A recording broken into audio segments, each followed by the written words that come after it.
Jennifer. How are you today? Good. How are you, Tina? I'm good. So last time that we met, there were things that I needed you to do. I needed you to bring me some paragraphs justifying your ability to test out of the courses, as well as any documentation or anything like that that you have. Did you find some things? I did. I went through all my things. I have my paragraph here. I also have a lot of my certificates to validate the PLAs that I selected, and then you help me select. All right, well, let's look at them. So one of the ones that we talked about since you worked with children at your church and you ran events and you did all kinds of activities like that, we decided that you could test out of human growth and development. Okay. So I see your paragraph and it looks really well. Okay, and I see that you have some of your certificates.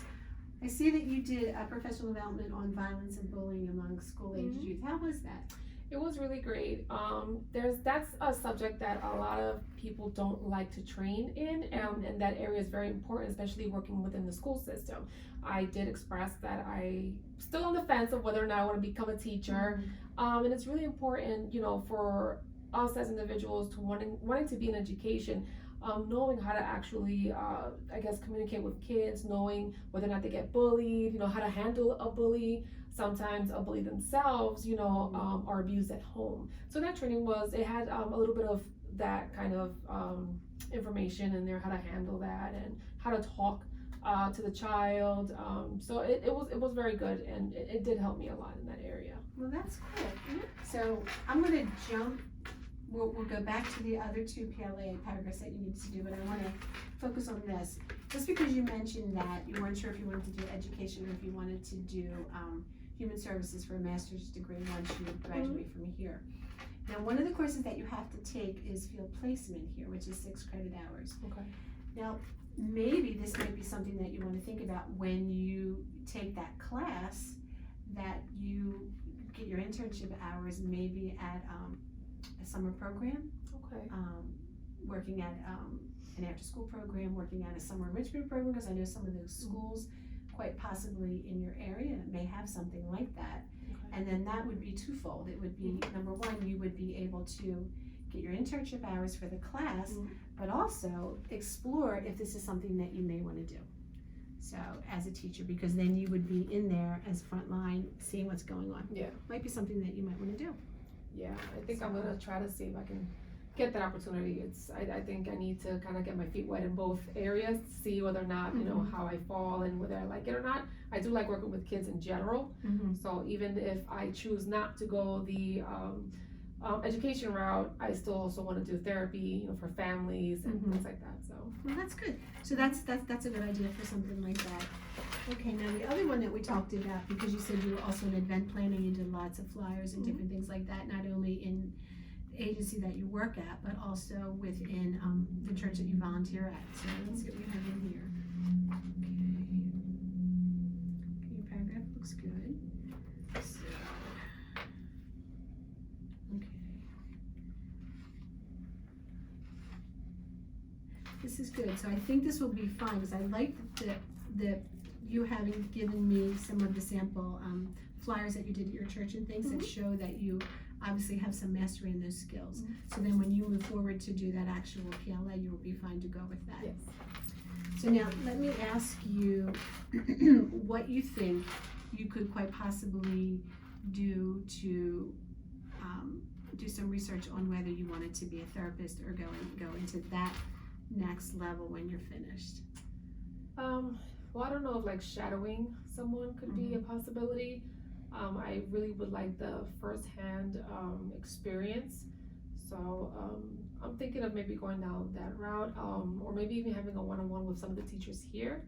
Okay, that's a good idea. I do work in a nonprofit organization, and they have behavioral health services. I know that we have therapists that I can also speak to. Maybe again I can shadow and see firsthand. Of course, if the client is okay with that, I know that that's HIPAA. Have to be HIPAA laws and confidentiality. Yes. Yeah. So if not during an actual session, maybe even just the therapists themselves, just as get firsthand knowledge as to how it feels, to be able to help and guide clients, whatever it is that they're going through, why they're seeking the help that they need, whether for substance abuse or mental health. And as far as the schooling also, I would like to get that opportunity with the VIEW placement, but prior to that, maybe even going into something as simple as daycare, just to see how, the children interact and how the teachers handle the children. It's not the same going online and getting trained or going to a facility and not actually having that one-on-one with the children themselves. So I would like to have like firsthand knowledge, not just research, I hear you. So. Yeah. I mean, there are a lot. I'm sure that there are lots of opportunities where you live that you could, provided you have all of your clearances, I'd like to come in and volunteer, help here, do that. Another thing that might also help you clarify as much as as much as we can. We all have to decide what we want to do when we grow up, and sometimes it takes a little bit of time to make that decision. One of the courses that you're going to need to take here is group dynamics. Okay. Which is a lot of practicing within the classroom.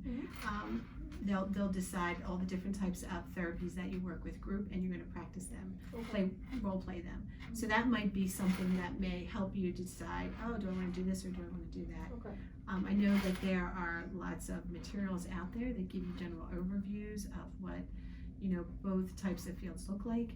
There's also they're like what do they call it? Career little surveys that you take that we could look into to see what fits best for your personality. Not that that's all set in stone, but it's kind of just geared towards your interests. And then the algorithms do whatever, and they come up and say, well, you would be great in this, or you would be great in that. I mean, that's something that we could also look into to see if that's something that you might want to explore as well. Absolutely. So what you brought to me is great. So now we're ready to go on to the next process, which is completing the paperwork that we sign, and you move forward. And at that point, you'll just do the actual assignments, and then from there they'll be reviewed, and revisions will be made if necessary by you, and then we'll just move on to the next phase of your journey here at this university. Great. And then you'll be finished before you know it, and then by then you can make a decision which path you want to take, whether it's education, whether it's a master's in human services. And then you might also decide after that, because you're so passionate about both, that you finish one degree and you decide, I want this other degree as well. So do you have any questions about anything else? You just gave me another idea. I might just do both. Well, I mean, there is that option. We have a lot of students that have decided, I want two masters, and then just keep moving forward. I guess it just depends on what you want to do, how you want to impact the world in which you are in, and what tools you need to be able to accomplish that.